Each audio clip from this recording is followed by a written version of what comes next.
Heads up, this episode includes adult language, discussion of sex and sexual assault, and spoilers. So I always like asking, is there a detail in this film that's interesting to you that we might, miss? So the swimming pool, which is a dick shape. The pool in the hotel in the movie? We didn't notice that it was a dick shape until we'd already picked the hotel. And I think that is amazing. You just got there and it's like, perfect. We're like, we picked the right hotel. That is UK filmmaker Molly Manning Walker.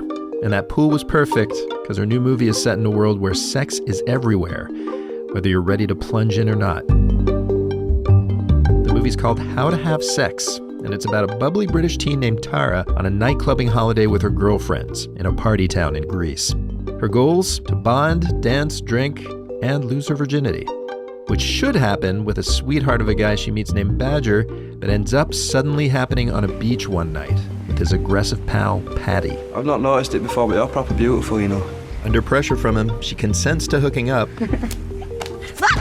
but it still feels like an assault. And she can't bring herself to talk about it, not to either guy or her oblivious friends or to anyone. I'm Rico Gagliano. Welcome back to the MUBI Podcast. MUBI's the streaming service that champions great cinema. On this show, we tell you the stories behind great cinema. Season 5 is coming in a few weeks. Meanwhile, here's another special episode. It's my conversation with Molly Manning Walker. She has been a go-to cinematographer on acclaimed indie flicks like Scrapper, but this is her debut feature as a director, and it is an auspicious one. Earlier this year, How to Have Sex won the Uncertain Regard section of the Cannes Film Festival. It was up for 13 British Independent Film Awards, including Best Film, and it won Best Actor for Mia McKenna-Bruce, who plays Tara. And the movie's showing on MUBI in much of the world this week. You're going to hear us talk about Molly's fascination with faces, the sex talk we all probably need to have, and the origin of her movie, which interestingly enough involved a man getting exploited. First, though, I asked her which movie made her want to make movies. I mean, I think the original, it came quite late in my life. Prisoners got me really passionate about making films. Prisoner? Yeah, with Jake Gyllenhaal and Paul Dano in it. It was already at film school, so maybe that's the wrong answer. But Prisoners was the one that really excited me, because before that, I guess I wanted to make documentaries and I was really into sort of Molly Deneen and stuff like that. And then I watched Prisoners at the cinema. Just went to the cinema twice to see it and got really obsessed with fiction. What is it about that? I haven't seen that movie, and one of the reasons I haven't seen it, honestly, is because I was told it's just utterly bleak. I do quite like bleak films. But what is it about that film that caught your eye? Was it thematic or visual or what? I really like the visuals in it. I think there's really amazing tension building. There's empty shots of a tree or something, and they could be really boring, but they build tension really well in the film. Let me ask why, taking a step back, why you were most interested in documentary until this movie. So when I was a teenager, I went to Occupy, which was a political camp outside St. Paul's, to make a documentary. Well, I actually went to take photographs. I was into photography through school and then went to take these photographs. So this was the Occupy movement in the UK? Yeah. And ended up making a documentary there, and then got quite obsessed with watching documentaries. What made you suddenly want to take to the moving image? I guess in a political setting like that, there was lots to be said, and maybe that single image wasn't really summing it up. I think all your films have some political themes in them. It's interesting to me that the very first film that you would make would be one that's capturing a political moment. Yeah, I think there was a lot of political chat in our house as a teenager, and I was always like, I don't want to talk about politics, but I guess it really sunk into me, and yeah, it's definitely influenced everything that I've done. Obviously, you've made your career as a cinematographer up until recently. And it's not, unheard of for a cinematographer to become a director, but you're also writing your films. And that I feel like I see less, a writer who also shoots. Which came first for you in general, storytelling or photography?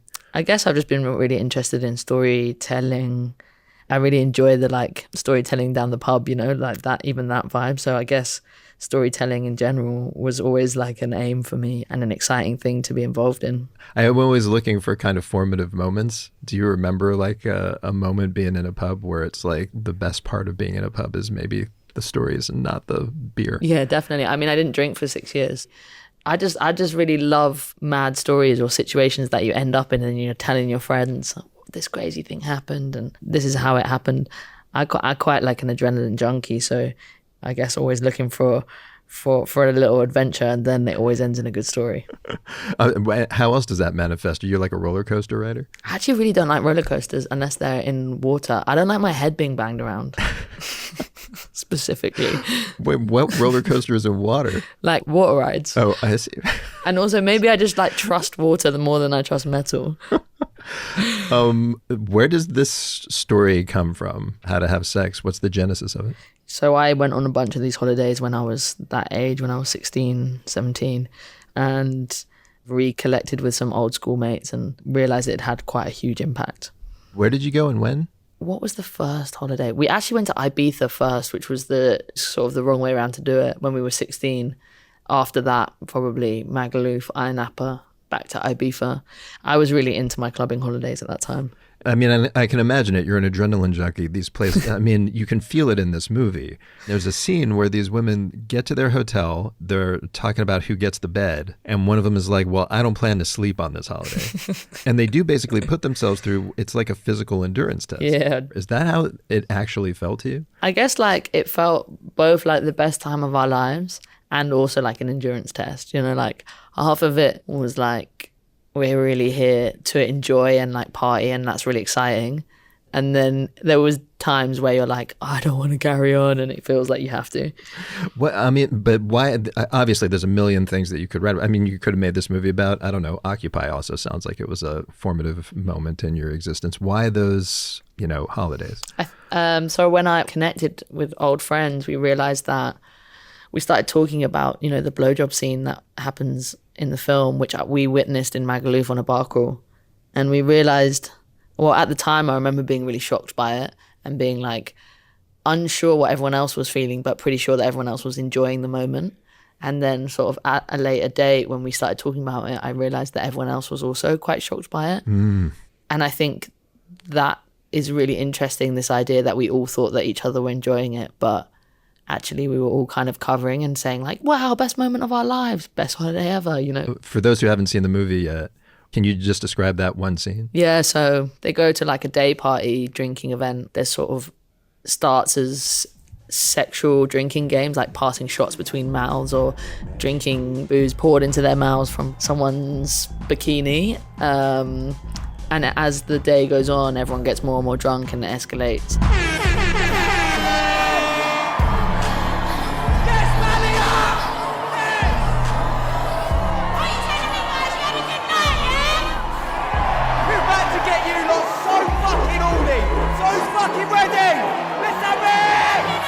And the final game in the bar crawl is Badger, one of the main characters, receives a blowjob on stage by multiple women. Over here! We got Badger! And it's an assault as well. Oh yeah, on Badger, because he volunteers for this not really knowing what he's in for. But in the film, it's sort of enjoyed by the crowd, and so Tara becomes quite confused.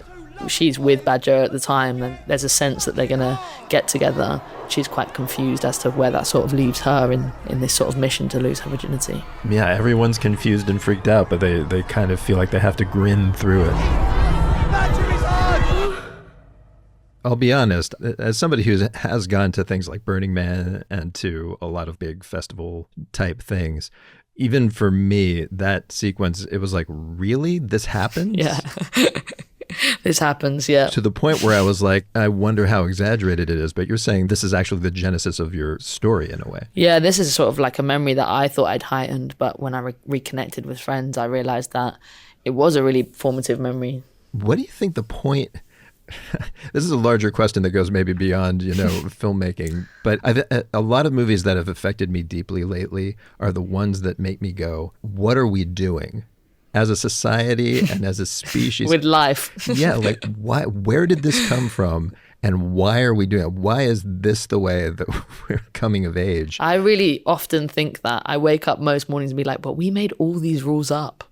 In this case, what do you think is going on? Like, what does the society gain by making this a coming of age ritual? I think what happened in that specific circumstances was that it was a bar crawl run by older but similar aged people in a party town, which started as like a sexual thing, and people, were there to find other people to get with, and there was no one there to reflect on it because it's kind of an alcohol-fueled, teenage-run town. So there was no one there to be like, hang on a second, this doesn't make sense, or this is really uncomfortable for lots of people.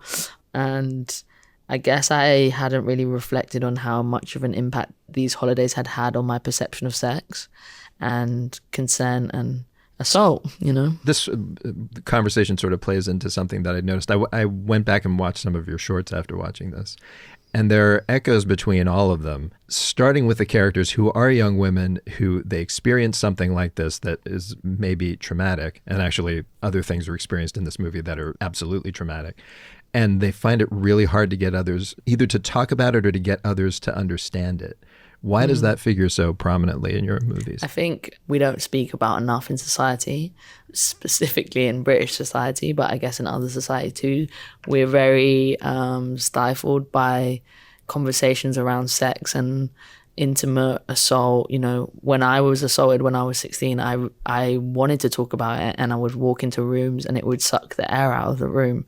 And I was like, how are people meant to move on from these situations if you can't speak about it?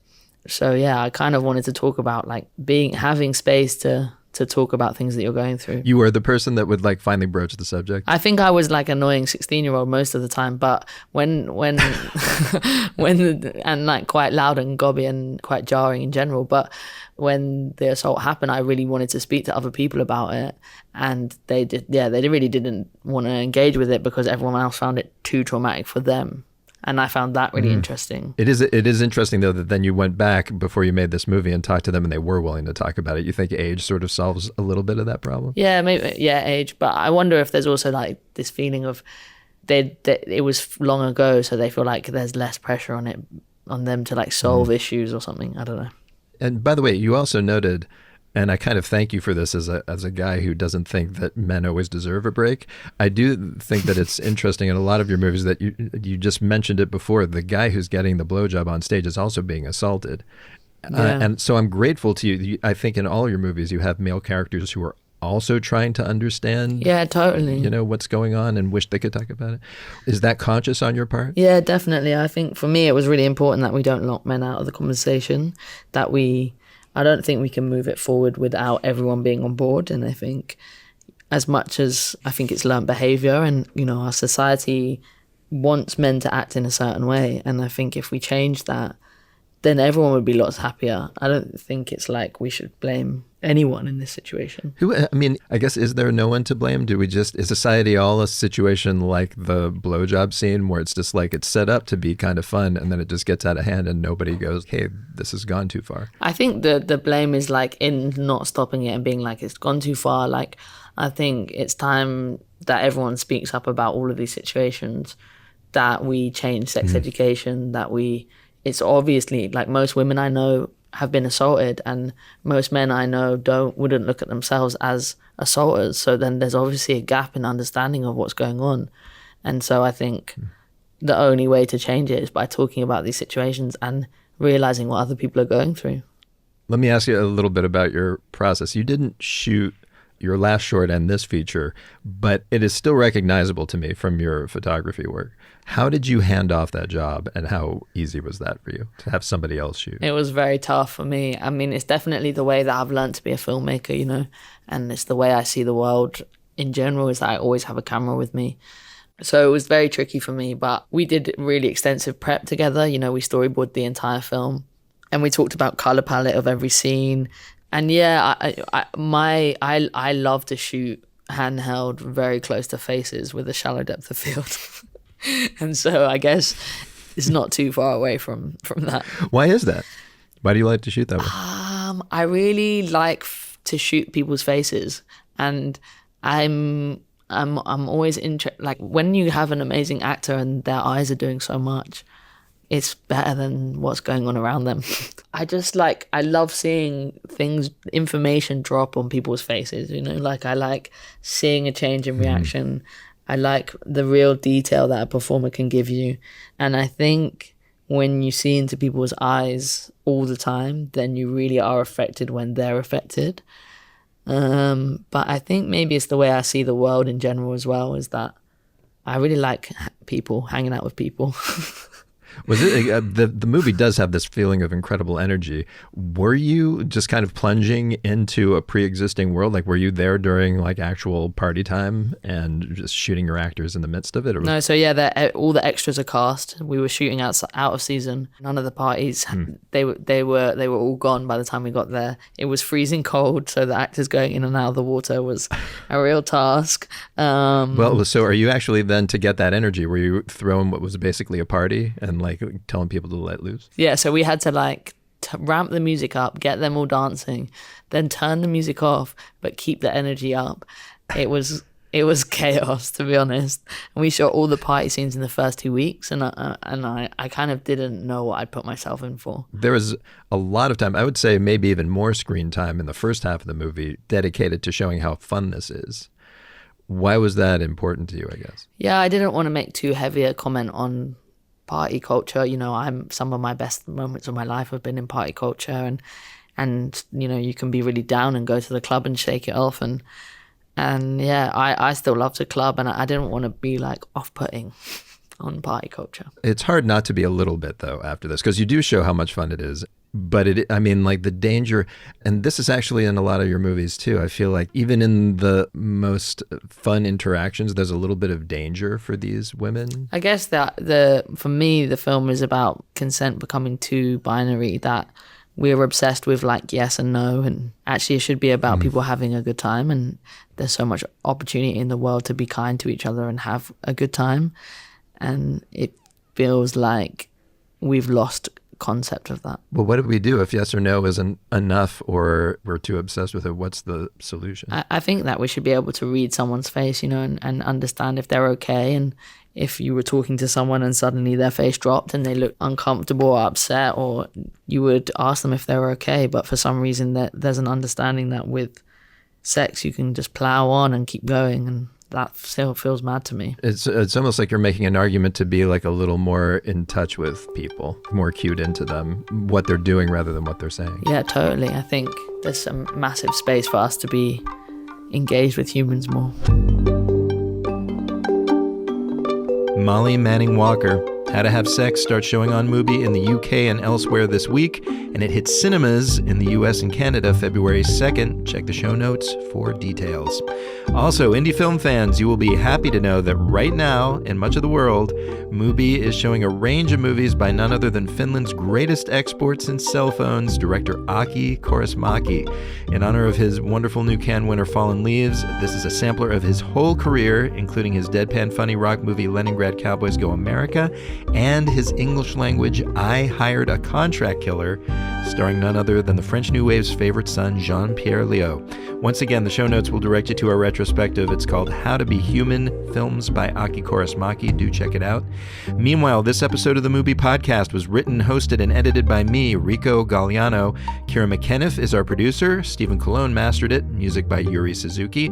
Thanks this week to Joe Dimostrescu and to Victoria Hastings for recording Molly. The show is executive produced by me, along with John Baranachea, F.A. Ceccarel, Daniel Kasman, and Michael Taka. Thanks for listening. Happy New Year. And may you stay toasty in the warm glow of a movie screen.